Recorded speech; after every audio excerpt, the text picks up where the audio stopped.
All right. Hello, welcome to How Knowing CPR Could Save a Life. I'm James Sauders, and it's a pleasure to have you here today.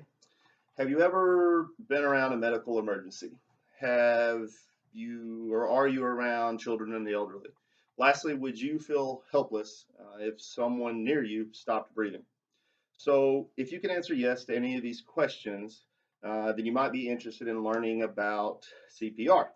CPR is a life saving technique which is intended uh, for both medical professionals and the civilian public to do exactly that, save a life. So, after this presentation, you should know why it's a good idea for anybody really and how you could get trained yourself. So, to begin, CPR is the idea of cardiopulmonary resuscitation. Essentially, it's the idea of helping someone who has stopped breathing to breathe again on their own, mostly through resuscitating their heart. The idea of CPR has been around since the late 1700s, but really in its current form that we know today started around the 1960s, where it introduced both chest compressions along with breathing for a victim or patient. Most recent iteration changed about 4 years ago, but started in the 80s. Revisions are made frequently, but little things are changed, like how many breaths, how many compressions, etc. CPR is taught as well, usually with first aid training. First aid training deals with controlling a situation and knowing what treatment is best for a given injury. And the goal of first aid training, along with that, is to alleviate those conditions and to prevent death. So you can look at things like electric shock, choking, drowning. All of those situations can lead to the need for CPR. So why is it worth knowing? So, first of all, please feel free to look at the handout that I've given out. Since most heart attacks or medical episodes happen outside of a hospital, chances of survival without some kind of CPR or first aid care drop from anywhere in the 1 to 5% range. But quick action on the hand of anyone nearby, whether they are or they're not a medical professional, increase the chances of survival to somewhere closer to 90%. So vast improvement in the odds of surviving.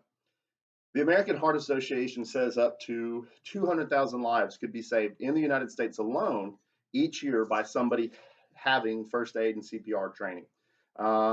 As is, we only save somewhere at highest figures around 90,000 a year. So, and just to say, those figures also include those of medical professionals not on duty, but who just happen to be off duty.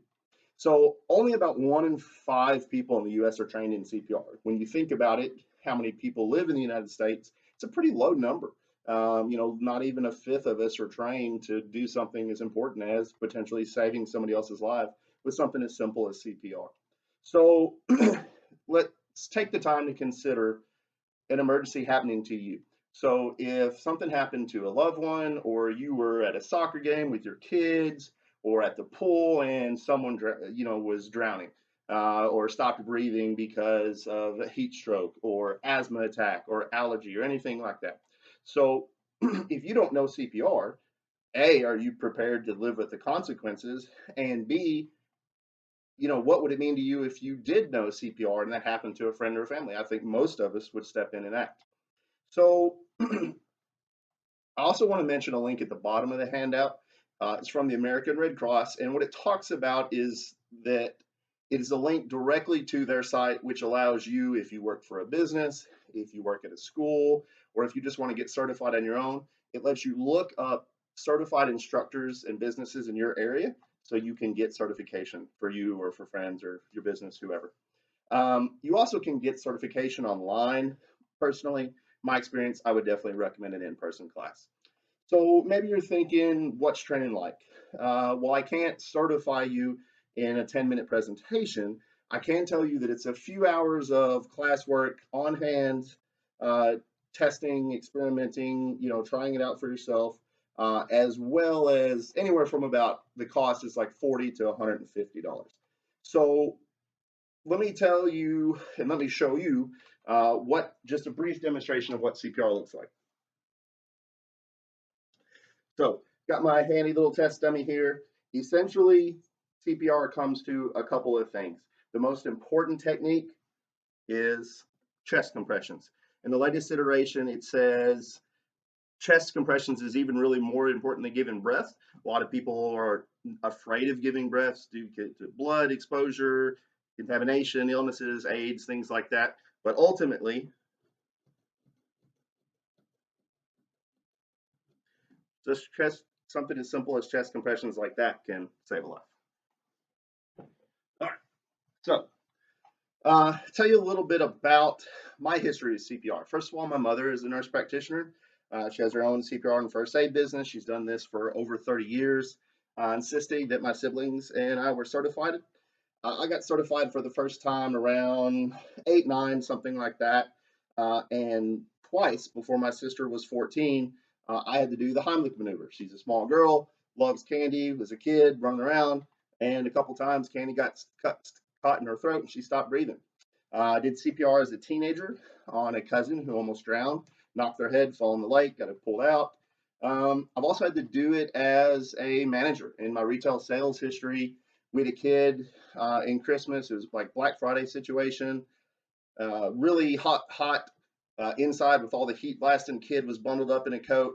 Parents were busy, preoccupied with shopping. It was really cold inside. Kid passed out. He just got overheated, passed out, stopped breathing.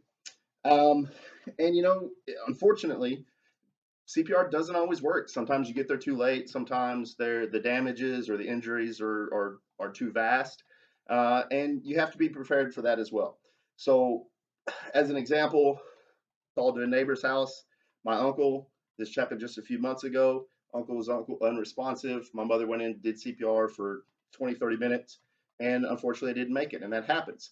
But you also have to look at things like doing CPR and maybe somebody gets injured. You can puncture a lung. Breaking a rib is really not that uncommon. And it can be very kind of scary if you don't know about it or you're not educated about it. But you have to be mentally prepared for those things because someone getting injured but still breathing and you keeping them breathing until you can get them to a hospital or other medical personnel arrive, injured and breathing is a lot better than not breathing at all. So if I hadn't known CPR, there's a good chance there are people that I was involved with in my past would have died. And as we said, only 1 in 5 people in the country know it. You can just think of how many other deaths could have happened if no one was trained but medical professional. So I'm one of those people. I would rather know about it, not need it, than need it and not have it. So, in conclusion, can somebody tell me how many lives were saved by CPR each year? Okay. 200,000, that's right. Like I said, right now they estimate only about 90,000 are saved by CPR, and that's including medical professionals, not just random people who know it. What does the survival rate jump to if someone knows and uses CPR? Yes, sir. 90%, up from 1 to 5%. That's a pretty big jump. That's a pretty big jump in odds of survival. So, right. And lastly, how long does it take to get certified? Or what does it take? That's right. So, in summary and in closing, consider our talking points. So, CPR has been around for a long time and it works. I mean, plain and simple. It's not expensive, it's not difficult to learn, and it drastically increases the odds of survival for someone in an emergency. You can find classes online, you can find them in your local community, your local area, and even people as young as preteens, kids can be certified. So there's not really a time that's too early to learn this information. Now, I'm not a medical professional, but I've used it several times in my life and it saved lives. Lastly, everyone here has people they care about, whether that's finding yourself at someone, like I said, at the ballpark, in a car accident, anywhere you could find someone in a life or death situation. Anyone here could save a life, and all it takes is a few hours, couple bucks, and the choice to make a difference. And that choice is yours.